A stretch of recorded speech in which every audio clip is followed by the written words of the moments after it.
ക്രിസ്തുവിൽ സ്നേഹം നിറഞ്ഞവരെ, വചനത്തിൽ ഈശോ ഇങ്ങനെ പറയുന്നുണ്ട്: കേൾക്കാൻ ചെവിയുള്ളവൻ കേൾക്കട്ടെ. ചെവിയുള്ളവരും കേൾക്കാൻ ചെവിയുള്ളവരും എന്നുള്ള രണ്ട് വിഭാഗങ്ങളായി നമ്മെ ഓരോരുത്തരെയും കർത്താവ് തിരിക്കുകയാണ്.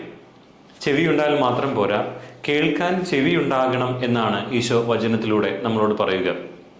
ഇന്നത്തെ ലോകത്തിൻ്റെ ഈ കാലഘട്ടത്തിൻ്റെ ഒരു ആവശ്യകതയാണ് കേൾക്കാൻ ചെവിയുണ്ടാകുക എന്നുള്ളത്. നമുക്കിഷ്ടമുള്ള കാര്യങ്ങൾ മാത്രം കേട്ടാൽ പോരാ, മറിച്ച് മറ്റുള്ളവരിലേക്ക് കൂടെ നമ്മൾ ഓരോരുത്തരും കടന്നു ചെല്ലണം എന്ന് ഈ വചനം നമ്മെ ഓരോരുത്തരെയും ഓർമ്മിപ്പിക്കുന്നുണ്ട്. ഒരുപാട് സങ്കടങ്ങളിലൂടെയും ആകുലതകളിലൂടെയും വിഷമങ്ങളിലൂടെയും ഒക്കെ മറ്റുള്ളവർ കടന്നു പോകുമ്പോൾ അത് കേൾക്കുവാനുള്ള മനസ്സും ചെവിയും നമുക്ക് ഉണ്ടാകണമെന്നും അവർക്ക് വേണ്ടി കൂടെ സമയം കണ്ടെത്താൻ നമ്മൾ ഓരോരുത്തരും പരിശ്രമിക്കണമെന്നും ഈ വചനം നമ്മെ ഓരോരുത്തരെയും ഓർമ്മിപ്പിക്കുന്നുണ്ട്. ആത്മഹത്യ ചെയ്യുന്നതിന് മുമ്പ് ഒന്ന് പള്ളിയിൽ കയറി പ്രാർത്ഥിക്കാമെന്ന് കരുതി പള്ളിയിൽ വന്നപ്പോൾ അച്ഛനെ കണ്ട് തൻ്റെ വിഷമങ്ങളും സങ്കടങ്ങളും ഒക്കെ പറഞ്ഞതിന് ശേഷം പൊട്ടിക്കരഞ്ഞുകൊണ്ട്, അച്ഛോ, ഞാനിനി ആത്മഹത്യക്ക് പോകുന്നില്ല, അച്ഛൻ എന്നെ കേട്ടല്ലോ എന്ന് പറഞ്ഞുകൊണ്ട് ദേവാലയത്തിൽ നിന്നും ഭവനത്തിലേക്ക് കടന്നുപോയ ഒരു വ്യക്തിയെ ഞാൻ ഇന്നും ഓർക്കുന്നുണ്ട്.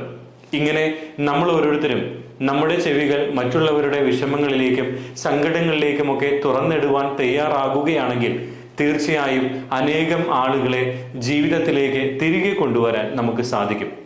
ചെവിയുള്ളവർ ആയാൽ പോരാ, മറിച്ച് കേൾക്കാൻ ചെവിയുള്ളവരാകണം എന്നുള്ള ഈശോയുടെ വചനങ്ങൾ നമ്മുടെ ഹൃദയത്തിൽ നമുക്ക് സ്വീകരിച്ച് നല്ല കേൾവിക്കാരാകാൻ നമുക്ക് ഓരോരുത്തർക്കും പരിശ്രമിക്കാം. ദൈവം നമ്മെല്ലാവരെയും സമൃദ്ധമായി അനുഗ്രഹിക്കട്ടെ.